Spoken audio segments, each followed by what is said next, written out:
Ladies and gentlemen, welcome to tonight's broadcast of Tap Into the Truth. With you, as always, your host, that would be me, Tim Tapp. Happy to be back on the air after a 2-week hiatus of having what has to be the world's worst case of the flu, period.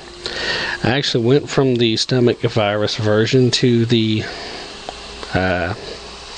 sinus and chest congestion version to skip all my medical attributes. I have had one issue after another, and it has kept me not only off the air but from doing a lot of other things I would like to do.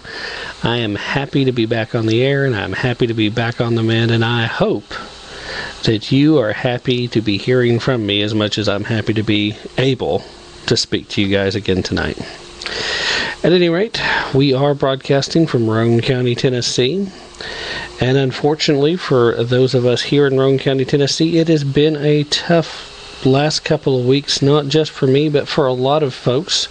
We've had 2 house fires, and we've had several deaths, not the least of which I'd like to send out a special shout to a close personal friend of mine. Melissa McKinney lost her grandmother. For a very long time, been a close friend to that family, and unfortunately, due to my illness, I was not able to attend any of the services. I want to publicly make sure and announce that everyone knows that despite my absence, my heart, my thoughts, my mind was with you, and I am very sorry for your loss. Now, in the past 2 weeks, a great deal of things have happened on the national stage, and I can't possibly get caught up on everything. But we'll go ahead and get started with the big news of today. Not too long ago, actually. As most of you probably know by now, there has been a standoff between a prepper in Alabama and the local law enforcement. They had a child, a 5-year-old boy who was taken prisoner off of a school bus and taken to this person's underground bunker. Well, that incident is over, and Jimmy Lee Dykes, the prepper in question, is dead. The standoff between law enforcement and an Alabama man who held a boy in a bunker for 7 days ended with the suspect dead and the 5-year-old safely rescued. Reports of an explosion at Jimmy Lee Dykes' Midland City property first came Monday afternoon, followed by media reports of the 65-year-old's death. At a hastily organized roadside press conference near the crime scene, FBI agent Steve Richardson said that negotiations had deteriorated over the last 24 hours. He said that they entered the bunker shortly after 3 p.m. today, fearing that the child was in, quote, imminent danger, because they had seen Dykes carrying a firearm. Now, considering that these folks had probably seen him with a firearm on multiple occasions at this point, not sure what the difference here was, but I'll take their word for it. They were there, I wasn't. The crisis, of course, began January 29th when authorities say Dykes boarded a school bus and demanded that he take 2 boys between the ages of 6 and 8 years old. The bus driver, Charles Albert Poland Jr., has been hailed as a hero for putting himself between Dykes and the children. His valor cost him his life, as Dykes allegedly shot Poland several times before taking the 5-year-old boy from the bus. Quote, "You didn't deserve to die, but you died knowing you kept everyone safe," end quote. Was from a letter from a student on the bus that was read aloud at the bus driver's funeral. The bunker in which Dykes was holed up was 4 feet underground. He had equipped it with electricity and was said to possibly have weeks of supplies stored.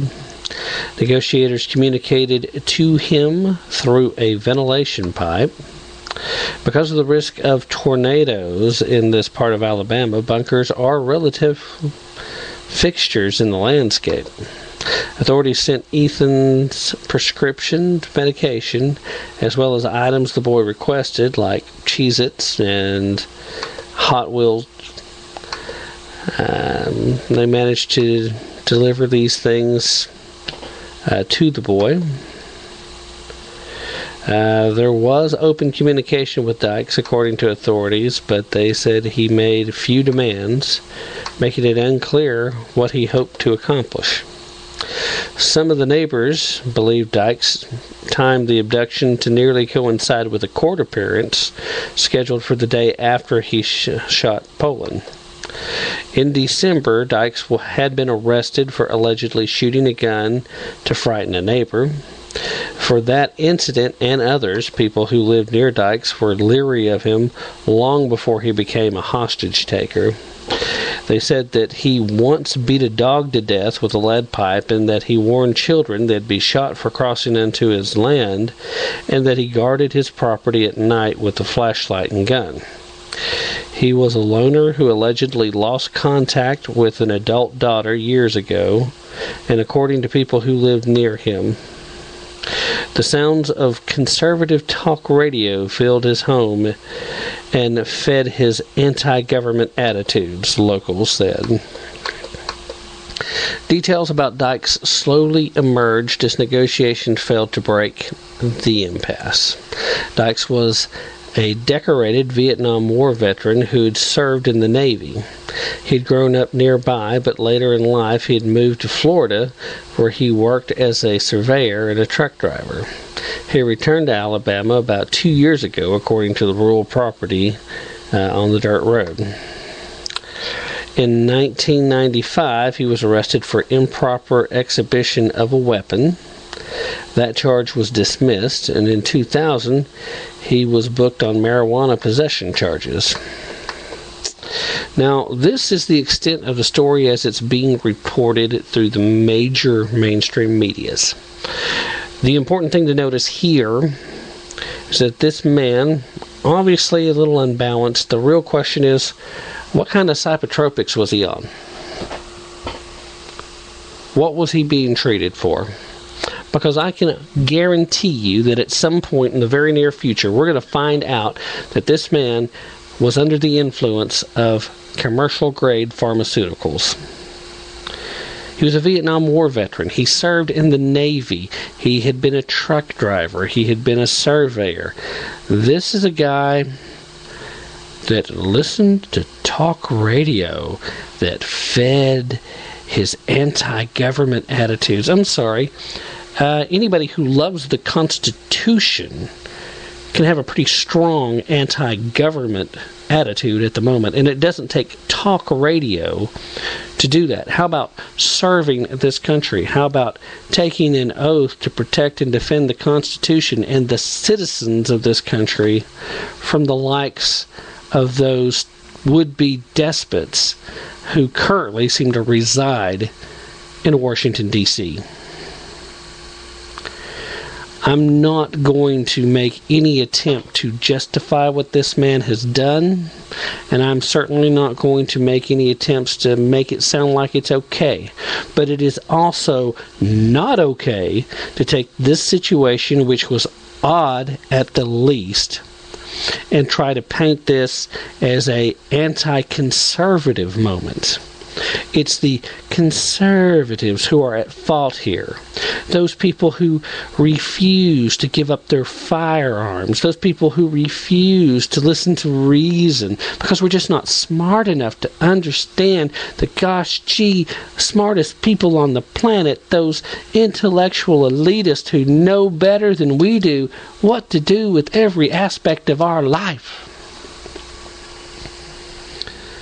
Pay attention to how it's being reported. I don't know what happened with this guy. Was he a nut job? Seems like it. Did he listen to conservative talk radio? Which conservative talk radio are we talking about? Are we talking about the relatively mild-mannered but highly entertaining Rush Limbaugh?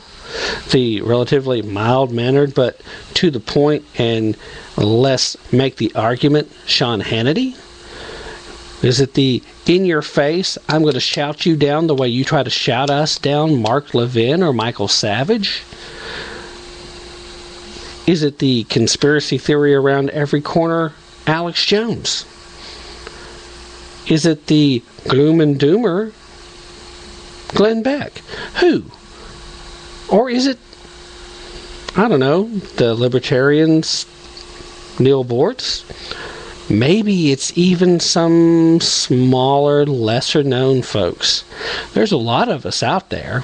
Shoot, I consider myself to be one of the conservative talk radio folks now because, look, here I am on Tap Into the Truth.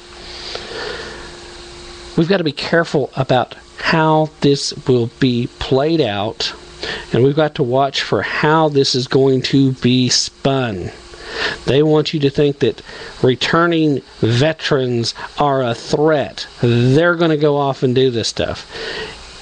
I mean, we're being conditioned by the whole of media right now to believe people who hold liberty dear and who are willing to take steps necessary to secure liberty are terrorists and evil people.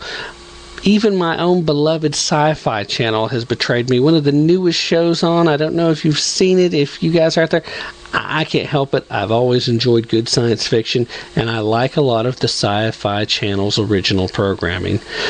One of their newest shows is a show named Continuum, about a group of terrorists who come back in time, followed by a police officer of the time.